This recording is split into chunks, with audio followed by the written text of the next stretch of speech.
What's up, everyone? Nick from ResoNix Sound Solutions here. We're going to get right into it. This video is the first of few that is meant to help clear up confusion around the subwoofer testing that we recently released, and is also meant to educate you on various parts of it that will help you understand the results better, while also teaching you some things with the data to spot who in the car audio industry and community are lying to you. As I mentioned before the articles were even made public, I predicted that there would be a lot of various people who would question it, dismiss it, or even outright disparage it. And it turns out I was correct. My thoughts were pretty simple. Anyone with a financial interest in pretty much any other aspect of the car audio industry is going to want hobbyists, ignorant dealers, whoever really, to think that the testing results that were published are either fake, wrong, done poorly, or were manipulated in some way. We are going to clear that up in this video. So again, I'm making this video to help 99% of you who are, the hobbyists, the consumers, and, even the industry guys who just want clarity and transparency on what the broader industry is trying to sell you and their claims behind their products. So before getting into this, I want to remind you very plainly and very clearly that they, these other companies, their employees, their dealers, and apparently even their sponsored fanboys are the ones who have something to lose by you wanting and understanding this data, or thinking that the data that I've gathered and presented for you is somehow not trustworthy. Every time you see someone dismiss the data that we're providing, I just want you to remind yourself that there is a reason that they do not provide the exact same data on their own products. Please remember that. And anytime you see any dismissal of this data, just question yourself, why? Why don't they have the same data? Why don't they present the same data? If, Nix is off, why don't they just prove it by posting their own? There's probably a reason for that. Remember, talk is cheap.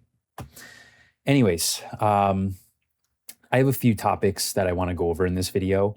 They're going to involve the direct claims of a few different people. And my intent isn't to throw them all under the bus, but instead use their statements as examples for the various types of negative comments that you'll see about me personally and the testing we've done and the results we've provided on the testing.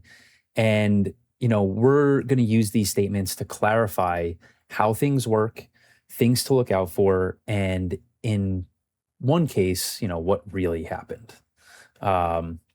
Remember how I pretty much said that, nearly anyone else affiliated with the car audio industry in some way has a financial interest in discrediting this testing?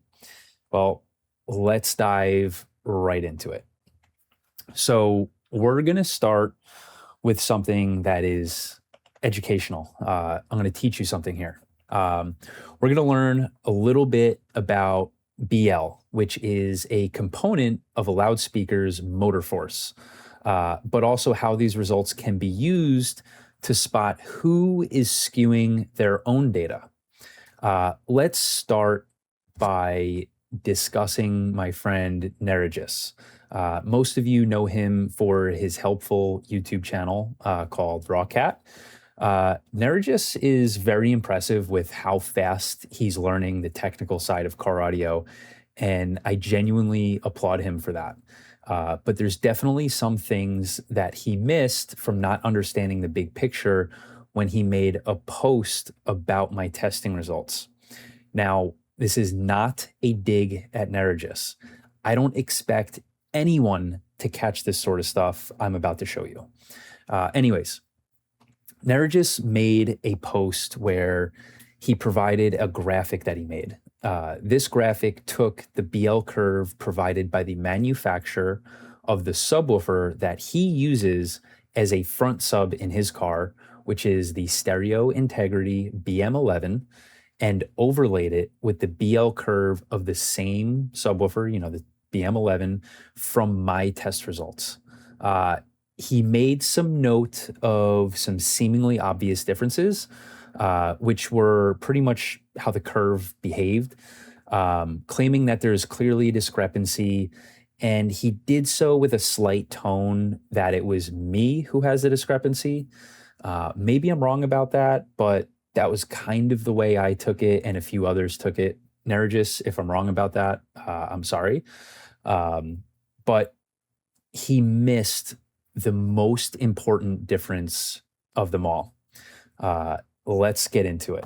So we're going to pull up the Stereo Integrity website here. Okay. This is Stereo Integrity's page for the BM11, the one that we tested and the one that Nergis used to make this graphic and, try to point something out that was different. By the way, I would have screenshotted Nergis's post, but frankly, I forgot to, and he has since deleted it. I think he's deleted a lot of stuff because he quit social media. I'm sure some of you saw that. He still has his YouTube channel. Check it out. But he did quit social media, which frankly, I'm kind of jealous of. Anyways, he took this BL curve that, Stereo Integrity has on their product listing for this subwoofer. But obviously it wasn't set to the same scaling as the BL curve that we have, which is right here. It's just set a little bit differently. So it wouldn't be easy to overlay them. So what he did was he just took, each point and went like dot by dot, and then, amount by amount, and sort of graphed them out, perfectly fine. And it showed that, theirs is, flat relatively, and extends to a certain, excursion amount. Again, if you read our homepage of the testing, I do explain how these BL graphs work. I'm not going to do it in this video because I already have it written down, and I want to try to keep this as short as possible. But anyways, obviously, ours is a little bit different. It's asymmetrical. It rolls off very early. At 5 millimeters on coil out, it starts to roll off. Meanwhile, on, theirs, it starts to roll off, closer to 10 millimeters.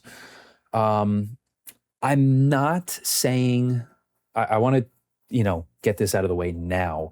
I am not saying that theirs is wrong, but I'm going to point something out that definitely does point out a discrepancy, like Nergis was pointing out, but not the discrepancy, not the exact discrepancy that he was pointing out. So let's look at something here. This is their BL curve, right? Let me pull this up one more time. This is dead center, this big black line, 0 millimeters of displacement. This is the subwoofer at rest, right? As we go down the y-axis, we go coil in. As we go up the y-axis, we go coil out. On the x-axis, we have force factor. This is the magnetic strength, essentially. And we can see here at rest, we have about, just over 12 force factor here. Okay, where are you getting at with this? Well, here's the thing. If we go down to the specifications, he actually lists 14.6 Tesla meters. That is not the same as about 12. Okay, well, one could argue, well, parameters change over stroke. Well, here's the thing. BL is a parameter that changes over stroke, and will have, variance over that stroke, obviously. But the small parameters are derived from this at rest position, this 12 point whatever. Where I'm going with this is the parameters from this, feel small. data is not the same subwoofer or same motor that this graph is of. And how I can further back that, again, let's look at this. 14.6 Tesla meters. I'm willing to bet that this is the actual production run of the BM11, because if we look at mine is, closer to around 15, which is more similar to what this is. I'm willing to bet that, I'm not stating as definite, but if I was a gambling person, I'm willing to bet that this is the production model and this is probably something else. This might not be the same subwoofer that you see in these photos, or the same motor that you see in these photos. Again, we have two things that line up here. This lines up with our graph, but their graph doesn't line up with their own specs or our specs. So, Nargis, you did a good job of pointing out a discrepancy, but frankly, it wasn't the right one, and it wasn't in the right direction. I don't know what's going on. Frankly, I've had things wrong on my website. I'm not going to say that's not what's happening here. It could very well be that the owner of Stereo Integrity or whoever's doing the web development just accidentally put the wrong file in their, photo gallery. But, to be honest with you, again, I've had the same mistakes before that people have pointed out. I know how difficult it is to operate a website. These mistakes happen all the time. But here's the thing. This webpage, frankly, I've been monitoring it since July, and it's been there since July. And the reason I've been monitoring it since July is because that's when we started doing our testing. And that's when I think end of July is when I procured the sample for this. So, I started gathering data from manufacturer websites when I started gathering, samples, just so things couldn't be adjusted or couldn't be taken down and I wouldn't be able to capture stuff. But even after this testing was released, this is still up, I don't know. Something I also want to point out on the Stereo Integrity website. Let's look at this too. This is also going to be an educational part. This is going to show us, or I'm going to show you from this, how we can understand something about a suspension measurement, from the Klippel. So this is the HST18, and we can look here. Oh my God, look at this very flat suspension. That's really, really impressive. Let's also point out that this is for the HST15, but that's neither here nor there, I guess, and doesn't really serve any purpose for the sake of this point I want to make. Anyways, one of the subwoofers that we also tested was the Sundown Audio ZV5. Now, where do I want to go with this? Let's just jump right into it.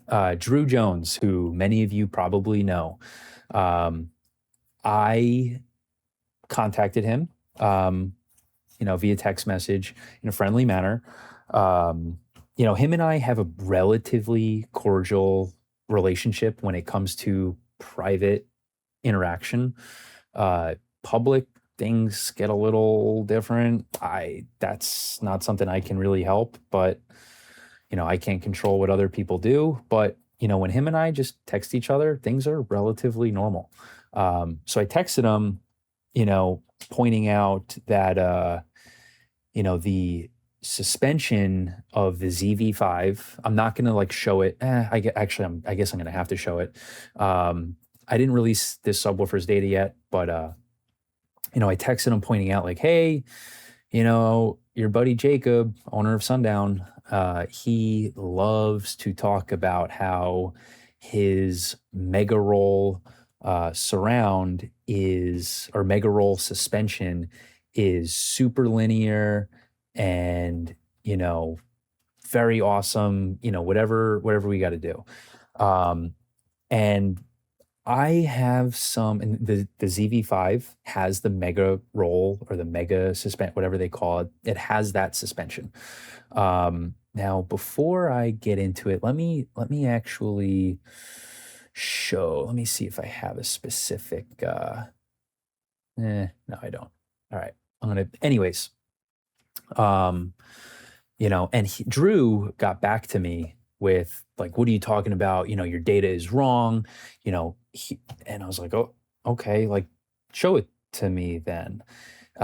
It took a while for him to get that data, but in the meantime, he went out and tried to hint to people that my testing does not show uh, similar things to what manufacturers have. And he was frankly doing so in a light that was negative towards me and my testing, trying to discredit it, or at least hinting towards discrediting it. And he reached out to me privately again, and he sent me the manufacturer spec that they gave him for the suspension on that driver. So I'm going to show it to you here. By the way, also, he also let me know that the ZV5 or ZV6 is the stereo integrity HST18 and vice versa. They're apparently the same subwoofer. I don't know. I don't know what that means. That's the reason I'm even getting into this is just because, again, the stereo integrity that we were just looking at it reminded me because Drew told me it's the same exact driver. It's a clone of the ZV5, just a different, different carbon cone and a different logo on it. I don't know if that's true or not. Don't blame me if that's not true. That's just what Drew is telling me. But anyways, this is the spec. This is the suspension that Drew showed me for the ZV5. I don't know if this was the 12-inch like I tested, but you look at this suspension and this is really sorry, I'm just making sure I'm getting the screen. This is really impressive looking, right? Like, holy moly, that is super linear, super wide, super flat. Like, this looks like the most ideal thing on planet Earth. Well, my question is, why does my measurement of it look like this and theirs looks like that? Again, not saying ours are set in stone and theirs are wrong. I'm just educating you something. I don't have all of the data on their measurement. I only have the stiffness of suspension over stroke. What Drew didn't send me was the symmetry, which shows you how much confidence the Klippel machine has in the measurement. And I'm going to show you a few other examples of what I mean by this. So I have a few other subwoofers that, we tested that show something pretty similar. I'm not going to tell you which subwoofers these are. Frankly, I wanted to save these for the last batch of subwoofer testing that I release because they feature components of the Klippel that did not resolve. What I mean by that is the machine itself, for one reason or the other, could not accurately gather data on the suspension of a few particular drivers. Why it wasn't able to do that, I don't know. I asked the test engineer. They don't know. The explanation I got was sometimes it just happens. And, he also made note of, I would love to get into the mind of a Klippel machine. Unfortunately, I can't. And pretty much insinuated that, they have a mind of their own. Sometimes you cannot control the fact that it cannot pick up suspension data on certain drivers. Anyways, this is one that is also similar to that, Sundown one. Here is another one. And you guys will note, if you've looked at the data on my website of all these other subs, these look impossibly good. They're way too linear. They're way too flat. I want to show you something. Now, the accompanying, symmetry is going to look like this on those particular, measurements. And what this gray area is, this represents the confidence that the Klippel machine has in the measurement. The red line is like the center of it, and what it thinks is actually happening. But the gray area represents, it could be, it could be this, but the red line is what I really think it is, but it could be this. This giant blob of a triangle essentially represents that it has zero confidence in the measurement. Here's another one. It essentially, again, is saying, I have zero confidence in this measurement. I don't know why. Remember, the BL is much easier for it to pick up and gather, data on and get confidence in, because that is an electrical measurement. The suspension is mechanical, and that is a little bit more tricky. Again, I don't know the exact reason why sometimes it cannot pick up suspension data, but this is what a normal, this is the symmetry range and confidence level that I picked up for the Sundown ZV5. So going back to it, this is the symmetry measurement that I have for this KMS measurement right here. This is Drew's measurement that he gave me from, I think it was from Sundown directly, I don't know, but he didn't send me the symmetry, which will show confidence. Gus, leave me alone. I'm doing a video. Sorry, my cat's meowing at me. Come here, buddy. But yeah, this is the symmetry range that I have that shows extremely high confidence in, the suspension measurement that I have here. This is another example of another driver. This is from the Dynaudio Esotar E1200. This just shows, again, this is what a good measurement looks like when it comes to suspension. This is considered very good data. This is also very good, very tight data. This discrepancy, again, this is not normal. A suspension that flat is not normal. And I guarantee you, if they sent the symmetry range, it would look something like this with very, very low confidence. So anyone that is out there trying to, say, that is trying to say, oh, it doesn't match what I've seen. Okay, well, that's a perfect example of these same people not even understanding the measurement in the first place. They don't even get this stuff. How the fuck are they going to say anything like, oh, it's not what I've seen. What you've seen isn't even fucking real. Come on. Cut me a fucking break here for once, people. I'm not trying to hurt anyone. Sometimes, unfortunately, the other manufacturers are hurt by this data getting out there. But at the end of the day, the hobbyists, the community members, the enthusiasts, the industry people that just want to learn, I'm just trying to help you guys. And I'm doing this all for free. I've spent tens of thousands of dollars on this testing, and I've spent hundreds of hours so far writing up this data. I'm not even halfway done, and I've spent hundreds of hours putting together this data for you. I'm not trying to mislead you or do anything. The last thing I need in my life, in my business, is for someone to be able to genuinely point out some sort of discrepancy or somehow that I'm lying or making stuff up. That would ruin me immediately.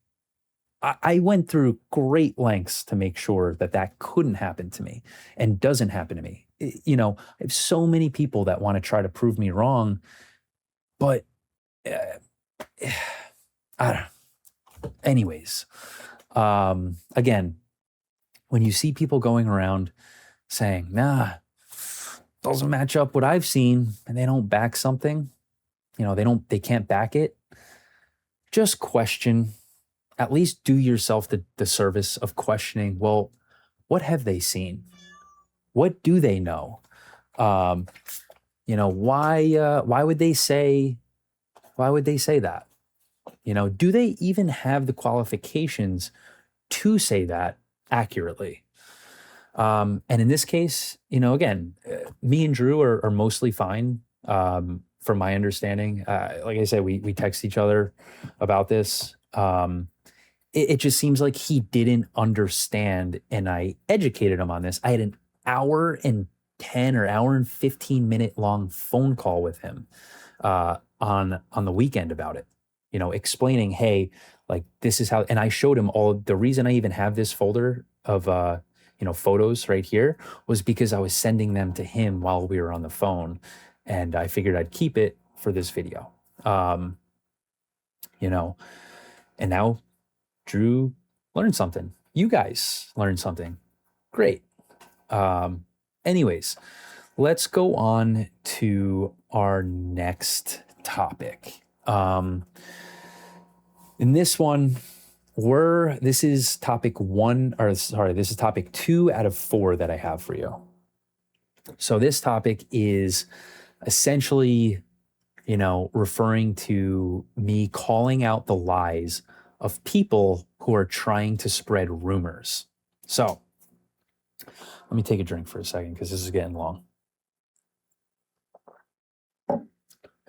So some people want to discredit me personally by changing your perception of how I went about the testing and gathering the samples for it. In this example, all right, actually, let me pause for a second. Earlier, I said, I'm not trying to throw anyone under the bus. Frankly, this person, I am 100% throwing under the bus because of what he did to me.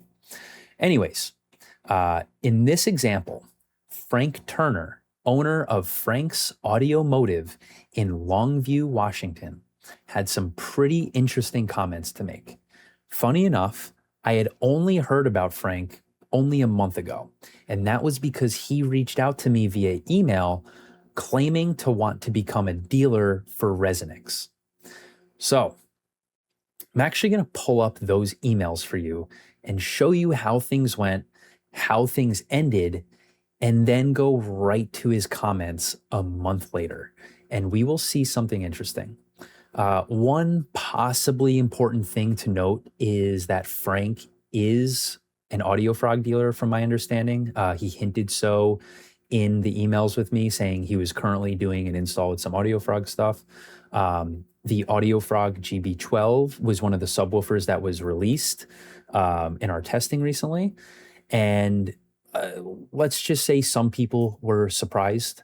That's up to you to decipher which way they were surprised. Anyways, here is the email that I have with Frank. Let me switch to my desktop view.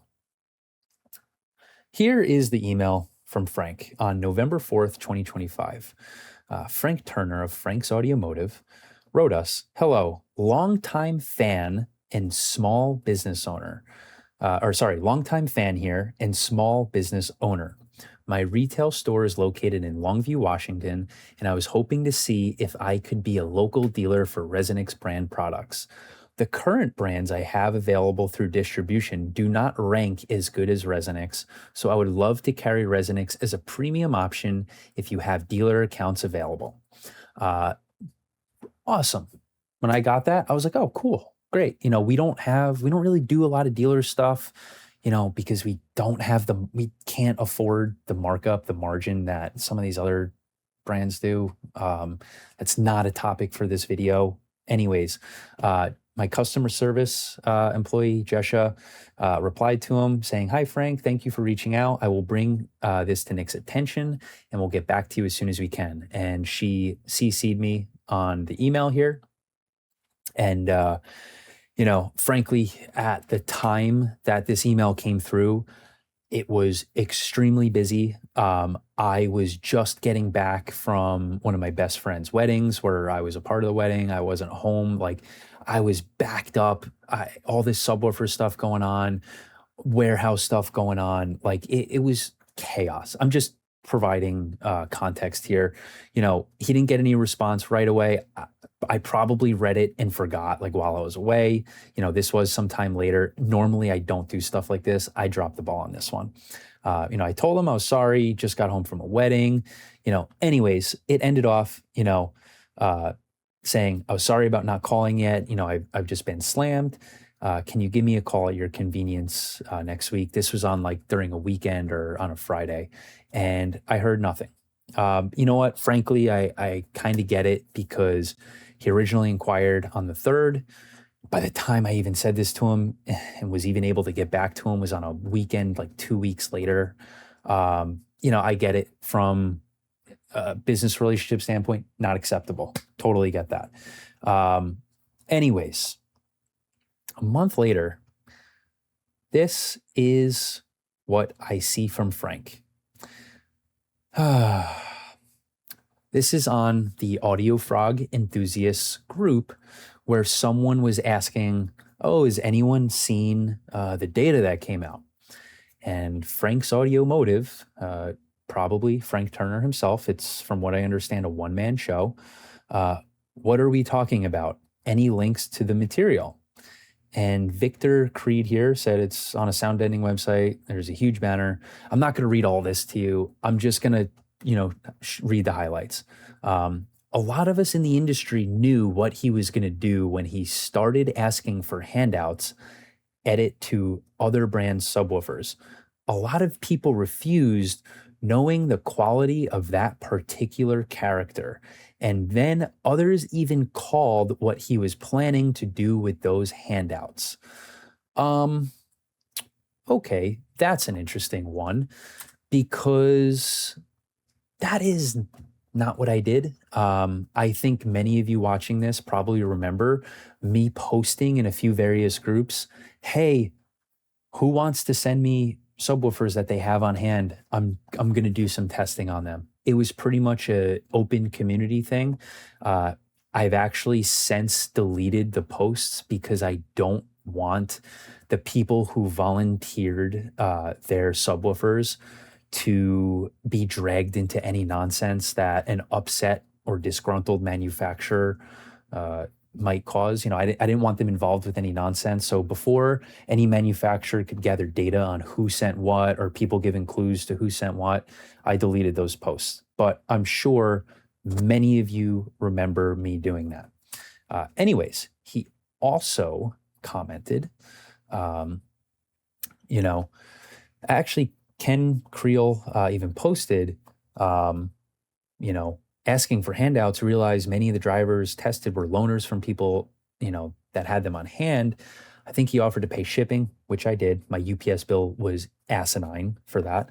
Not really asking to give anything, whatever, blah, blah, blah. You guys can read this.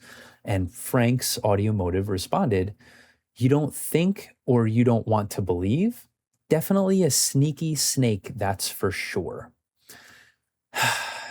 That's a weird one. Anyways, let me also prove to you. Here are many of the emails that people sent in,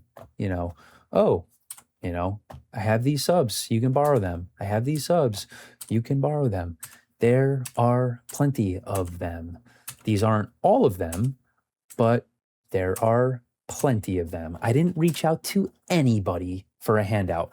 I would never, ever dare to reach out to a manufacturer and say, hey, let me get one of your subwoofers so I can test it. Like, no, frankly, I don't even have the fucking audacity or balls to do that. I would just, if I couldn't get them borrowed from people, I would just buy them. I would just buy them from Crutchfield and frankly, probably just return them right after. Yeah. Or buy them from Amazon and return them right after. Like, I have no reason to reach out to manufacturers, but here's Frank again claiming that, you know, I was reaching out, asking for handouts. A lot of people refused, knowing the quality of the particular character. And others even called out what I was going to do. And then I'm a sneaky snake. Who the fuck is the snake here? Considering you reached out to me a month, a month from commenting this, seeming to want to become a dealer. If anything, to me, you're the sneaky snake. If anything, I actually, for reference, I wonder if I could pull this up. I actually called him. I saw this and I was like, are you fucking kidding me? I called him. I don't know if you could see Washington State, and called him out on it. I was like, dude, what the fuck is this? And, I don't want to talk to you, is pretty much the response I got. I know I'm kind of going on a tangent here, but what I'm thinking was, someone put him up to trying to get my dealer price list or something of that sort. It's something that happens in this industry, and I don't know. I actually went back, like I said, and reread his first email, and it did kind of read, longtime fan here and small business owner. My retail store is located in Longview, Washington. I was hoping to see if I could be a local dealer for ResoNix brand products. That almost seems like too fake of an email. Now that I see the whole thing, what's up, buddy? Now that I see the whole thing, I'm like a little suspicious of that email. I'm not saying that was the intent. Maybe he genuinely was. Get out of here, dude. Maybe he genuinely was, interested in being a dealer. But the weird thing was, when I called him, I actually did it under the guise of, hey, calling you about, being a dealer. And he's like, oh, not interested in talking to you. Immediately went on the defensive, like he didn't like me. It didn't seem like it had anything to do with, the fact that I didn't reach out to him yet or whatever. It just immediately the defensive. He knew exactly why I was calling. And I went right into it. I was like, yeah, so tell me about these comments. What's up with this? That those aren't true, or I would hope those aren't true. And his excuse was, oh, the circles I run in, that's what they told me, and it's like, the circles you run in, who the hell are these circles? Oh, it's none of your business who it is.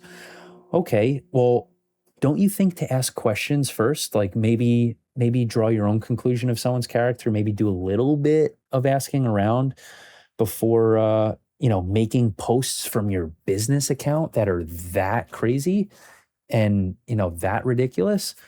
And he just couldn't, he just frankly acted like a little bitch about the whole thing. Huge fucking bitch vibes from the entire conversation. I don't want to talk to you. No. And it's just like, these are the people that are trying, my point is, these are the people that are trying to discredit me. These are people that have no idea what is actually happening. These are people that have no idea how things work. They're just fucking people that don't like me for one reason or the other.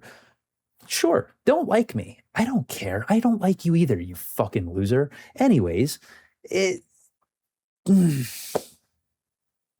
they're trying to discredit the whole thing because they don't like me, or it affects their business, or it makes them look bad, or it makes a product that they sell look bad.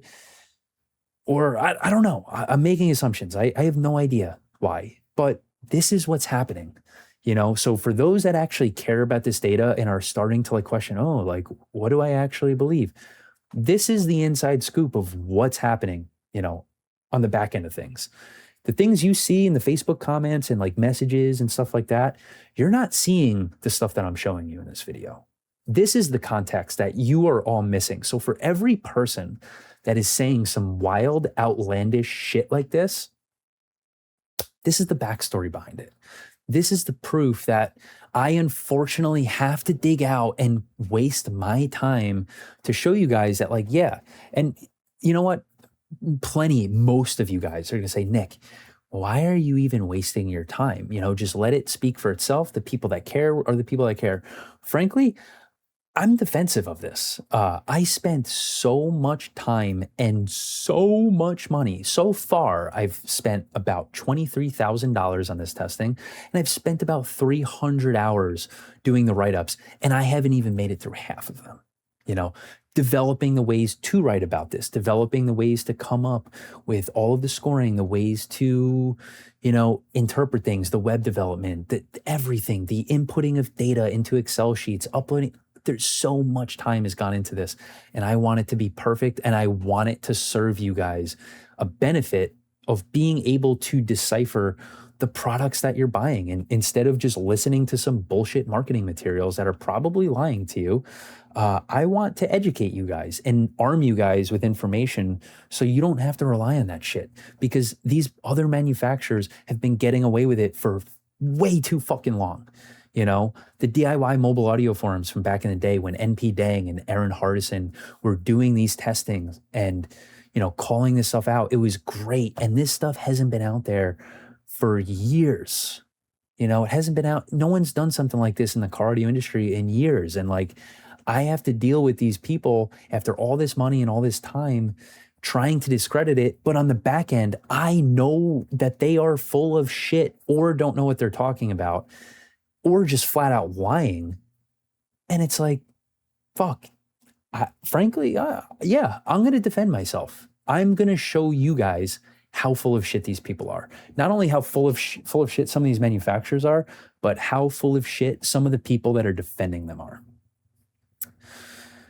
Rant over from part 2. What do we have next? All right. So this is 3 of 4. This is going to be a quick one. This is actually a question from one of my customers. He left a very long question on my post asking hey, does anyone have any specific questions? By the way, I'm going to come out with another video that asks more of the simpler ones. I figured I would answer this one right away because it's a valid one. It's a very valid one. And I figured I should answer this one sooner rather than later.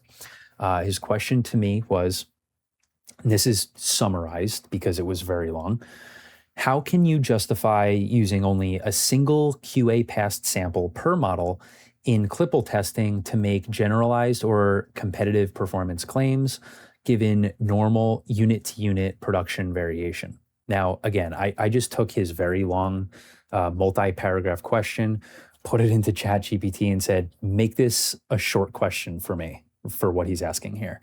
And that's what it came up with. So first, I want to point out the reasons why we went with just one sample. It purely comes down to time and money. I already have, as I said, hundreds of hours and tens of thousands of dollars into this. Having 2 samples, or God forbid, 3 or 4 samples of each driver, essentially doubles most of that and just makes this completely unfeasible.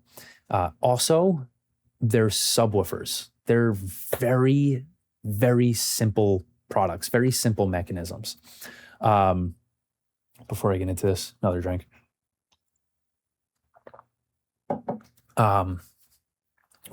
Regardless, we're very clear that these results apply to this exact QA passed sample on this exact test setup. That said, for Klippel LSI measurements in particular, a single sample is usually more than enough to understand how a subwoofer is actually behaving. The things the Klippel LSI are looking at are driven nearly purely by geometry and basic assembly, which are not going to meaningfully wander from unit to unit in a proper production run. If they do, you already lost. Not me, not the consumer, but the company. If they have units that are varying from sample to sample that much to where it matters, and they're getting out into the world, that's just a red flag of its own.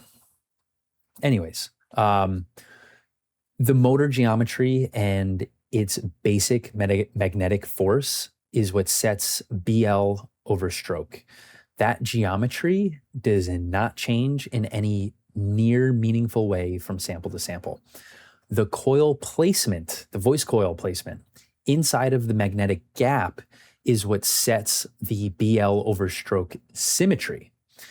That does not randomly shift around from unit to unit, unless a very big mistake happens or someone really misbuilds a hand-built driver. The same goes for suspension symmetry and its rest position, and especially for inductance behavior. All of these come from parts that are produced in large volumes to very tight and frankly very easy tolerances. They have very simple and repeatable assembly processes. For a subwoofer, subwoofers are about as simple as it gets. The larger the driver is, the easier it really is, and the less tolerance there really is. For a subwoofer, you'd almost have to try to screw it up on purpose to get meaningful changes in BL, CMS, or inductance curves between normal production units. On top of that, we also screened out questionable samples. Anything that gave us even the slightest reason to not trust it got rejected before it ever saw the test rig. And any defects would be easily noted and observed during a run. So what you see in the test results is how a normal QA passed production unit behaves. Sure, you know what? I'm not going to say it's 100% no chance that, something off didn't make it through. But out of 40 subwoofers that we've tested, for one of them to even have like an off quality control is like one in an, to provide you guys some example, since I'm learning about this now, I'm going through my own manufacturing process. These drivers are tested out of the factory. They leave the factory confirmed that they work good, unless they're a shitty manufacturer, and the company that's selling them is too cheap to have the factory do that step or to have themselves do that step. These drivers are tested before they're sent over to the manufacturer, and then from there they are shipped to the consumer or the dealer or whoever, and that's really it. Like, for one driver out of this test, I would be super surprised. If anything, something's going to happen in shipping, and that would be something that's like verifiably damaged, like will show on the measurement or will be obvious, just inspecting the driver. Anyways, if a manufacturer wants to claim that the sample that we tested is wildly unrepresentative, they are basically admitting that their quality control lets obviously bad motors or suspensions out of their doors. At that point, the problem is not with our testing. That is a problem for them. That's a very big problem for them. And is stated on the homepage of our testing. If a company can show credible Klippel data that is clearly and consistently different from what we measured, we are open to retesting and publishing the results side by side. But again, for LSI behavior, one production sample is nearly always a valid and very useful picture of how that design is actually executed and assembled. Yeah. Anyways, that was our third topic. Now for the big one, our fourth and final topic.